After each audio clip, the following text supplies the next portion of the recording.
Sales funnels. Everything we've been doing so far um, will help towards your understanding of sales funnels. Now, I know that sales funnels can sound very techy, very impersonal, very highbrow marketing, but really all it's about is how to create irresistible pathways so you have them at hello. And by them, I mean your customers or clients. So when it comes to who could possibly be your customer out of all the people that you come across, there's really three types of people. There's those who are ready to be your clients and customers right now. There's those who will be your customers one day, but not right now. And then there's those who will never be your clients or customers. And that's absolutely fine as well.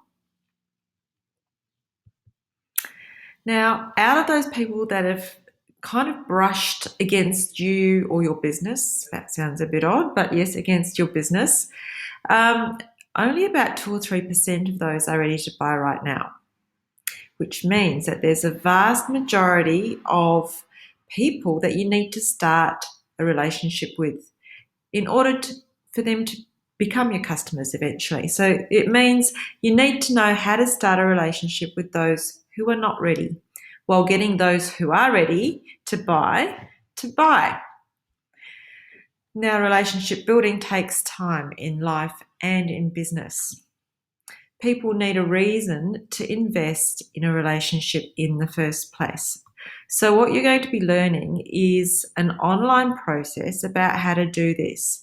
As often, you're not going to meet people face to face first up. So normal relationships, you're likely to meet someone, you can make quite an impression in your first interaction. But online, people come across your website or your Facebook page or your other marketing when you're not actually there. So you need to adapt some strategies to capture their interest. So this is a perfect time to introduce you to this profound thing called the buyer's journey. And I really urge you to spend some time thinking about this because it's at the crux of everything that you do in marketing. Because essentially, if you're going to be connecting with people, you need to connect with them where they are at, not where you would like them to be at, where you think they should be at, but exactly where they are at. So the decision stage, I'm actually working backwards from this. The decision stage, that's those 2 to 3% that are actually looking to buy right now. They're almost the easiest to provide information for because they know they're looking for you or someone like you or something like your services. So there's some specific things that you can do there. What's less obvious is those people who are at the awareness stage or the consideration stage because the information and the way that you engage with them needs to be quite different. So I thought I'd use an example. We've got Jackie on here who runs yoga classes. I hope you don't mind, Jackie, but I'm going to use you as an example because it's a good one for me. So if I was at the decision stage, Jackie runs yoga classes, and so I'd be looking at things like how much are her classes, what days are they on, how far away are they from me, and what packages she's got perhaps, or what style of yoga she runs, like whether it's going to suit what I actually like. That's the decision stage. So you can see those questions and that information is quite separate to the journey I'm going to take you on now. And you need to convert this to how it works for your offerings and your business. So at the awareness stage, this is the point where I don't even know I'm looking for yoga. At the awareness stage, I'm sitting at my desk 14 hours a day and I'm thinking, oh, I'm a bit creaky and sore. I must do something. I'm sure all this sitting around and not moving is bad for me. So that little thought that I've got, that doesn't make me say, go and find a yoga class. It's kind of just making me aware of a discomfort that I'm not moving enough, that it can't be good for me, and so on.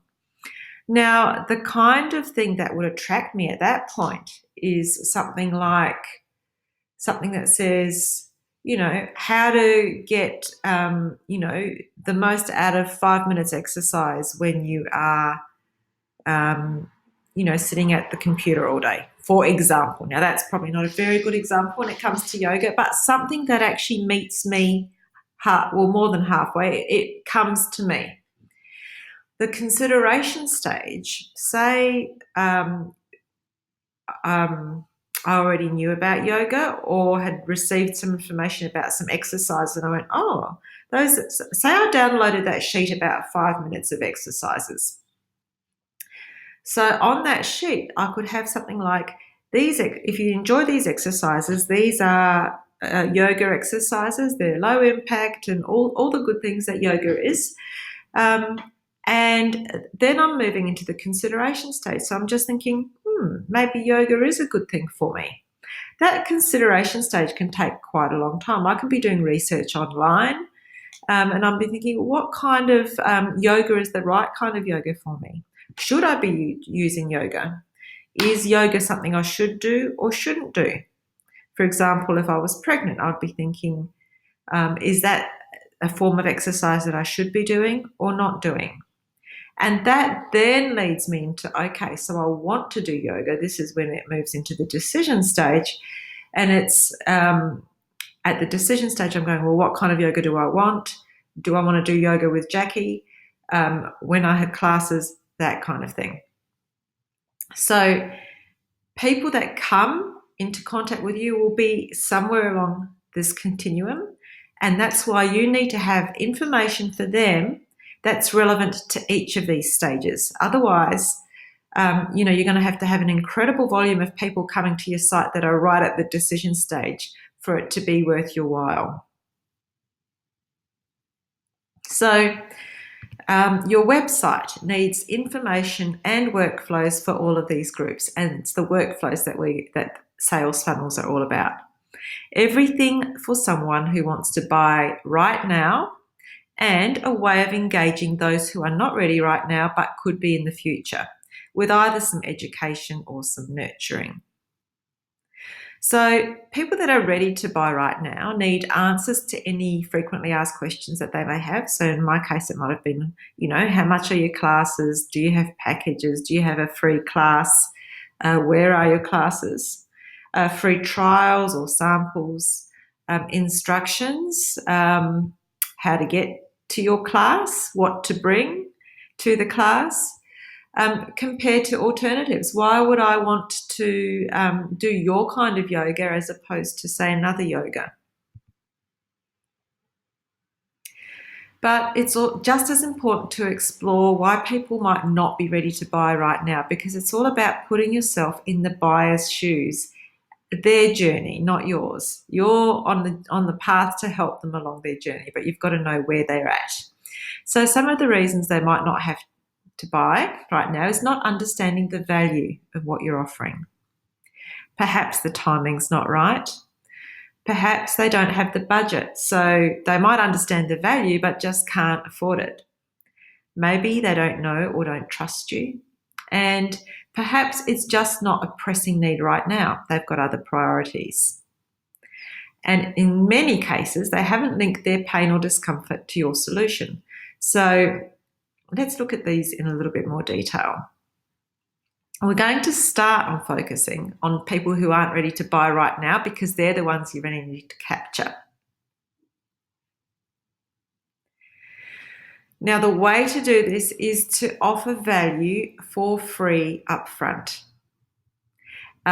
This is the most powerful way of getting the attention and interest of those who are not ready to buy right now.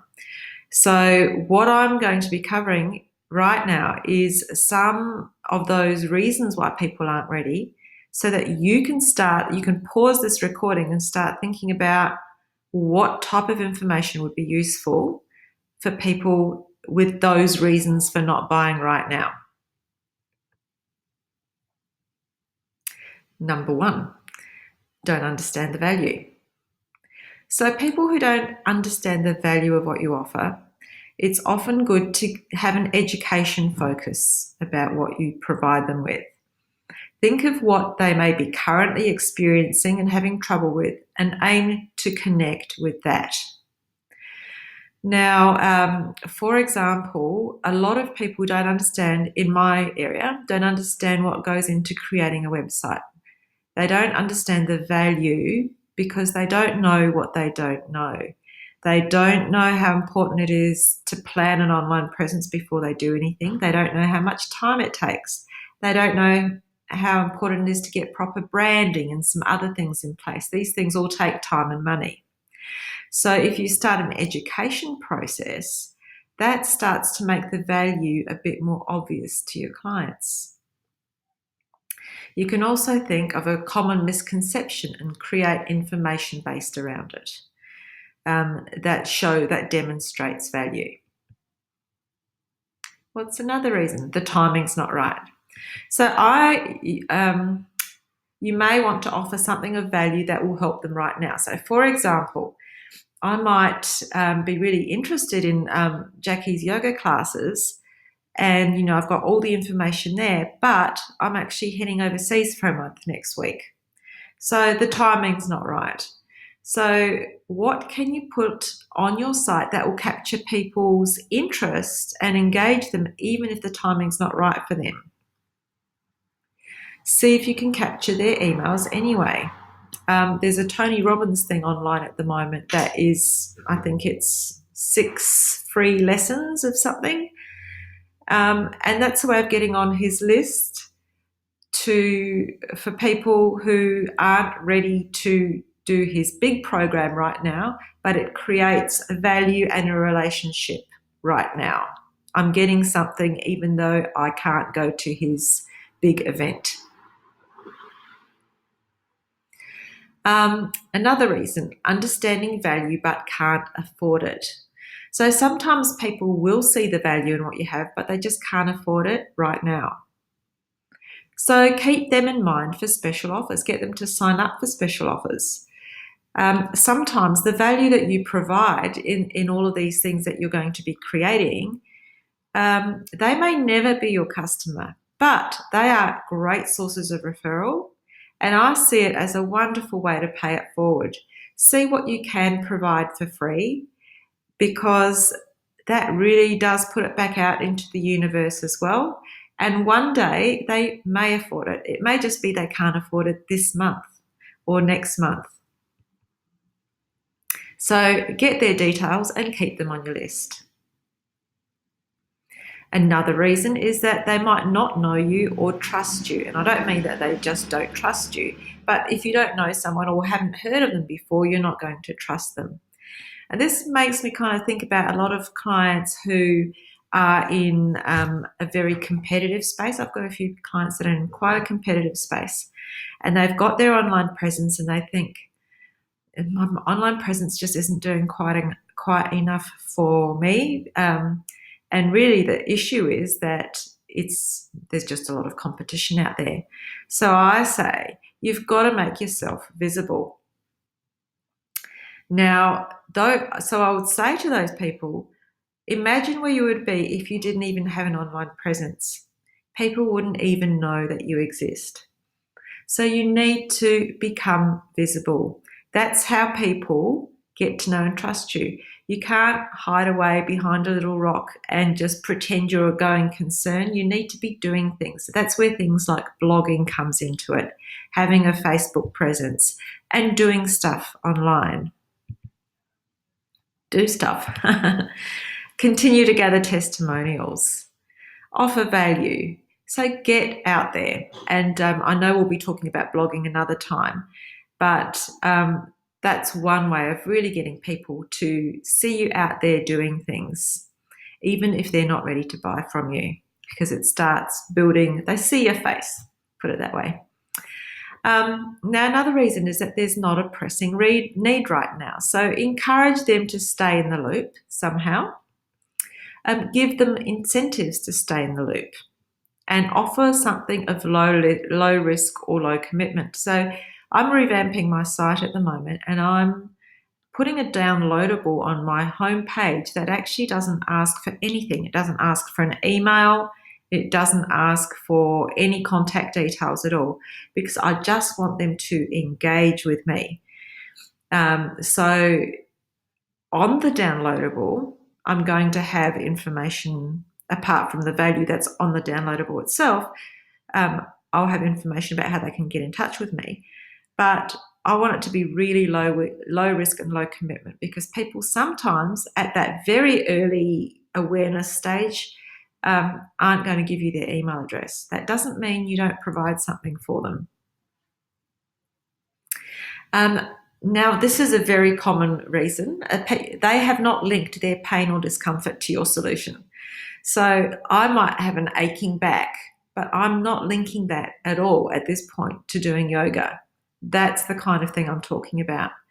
So what you need to do is capture someone's attention fast and connect with what it is they're feeling. So you'd need to, in that example, you'd need to connect with the fact that I've got a sore back and that I'm sitting around for a long time. If you just mention yoga to me, I wouldn't see the link at all, because it's not obvious. So what I'd be talking about at that point is, do you sometimes feel that, you're sitting around too much and not getting the time to do any exercise, but you should be doing it, as an example. Off the top of my head, I'm sure there's better ways that you can engage me than that. Okay, so what I'm really wanting you to do now is to flick back to that buyer's journey and look at what can you offer your people, your prospects, those people that could possibly use your services right now, because that is the most powerful way of getting the attention and interest of those not ready to buy. So I'm going to leave it at that, and I really want you to post this in the group. Just mention one of your offerings. So for example, with Jackie, I know that you are an Ayurvedic practitioner, you do workshops and you do yoga. So you can't do it all you can't offer these things for everybody. Let's think about just say one of those things. So say it's the yoga class. So if you've got a range of things that you do with people, pick one and then work out what you could offer someone in either the awareness or the consideration stage. And if you really can't think of that, at least come up with something for the buyer's stage. I really look forward to seeing something about that, you posting something about that in the Facebook group. Talk to you soon.